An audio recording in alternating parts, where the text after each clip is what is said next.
एक समय की बात है। एक रानी नाम की लड़की अपने माता पिता के साथ रहती थी। वह अपने माता पिता की इकलौती बेटी थी। उसके माता पिता उससे बहुत प्यार करते थे, इसलिए वह जो भी मांगती थी उसे लाकर देते हैं। उसके पिता इतने ज़्यादा पैसे नहीं कमा पाते थे, लेकिन फिर भी वह अपनी बेटी की हर इच्छा पूरी करते थे। एक दिन रानी ने अपने पापा से कहा कि पापा, मेरी चप्पल पुरानी हो गई है, क्या आप मेरे लिए नई चप्पल लाओगे? पिता ने अगले दिन नई चप्पल लाने का वादा किया। पिता अगले दिन नई चप्पल लेकर आए।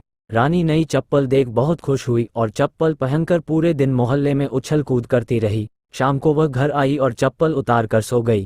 अगली सुबह रानी वह चप्पल नहीं पहनती है और अपनी पुरानी चप्पल पहनकर खेलने चली जाती है। मम्मी से कहकर जाती है कि मम्मी, मुझे ये चप्पल पसंद नहीं है, मैं अपनी पुरानी चप्पल ही पहनूंगी। उसकी ये बात उसके पापा सुन लेते हैं।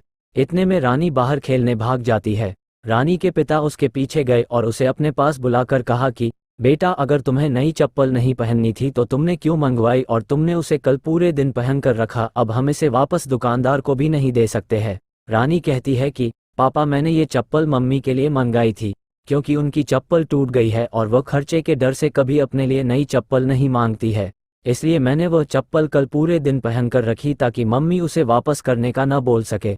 अपनी बेटी की ये बात सुनकर पापा बहुत गर्व महसूस करते हैं और दरवाजे पर खड़ी मम्मी भी बेटी की बात सुन रही थी। वह भी मन ही मन बहुत खुश हुई कि इतनी सी बच्ची में इतनी समझ है।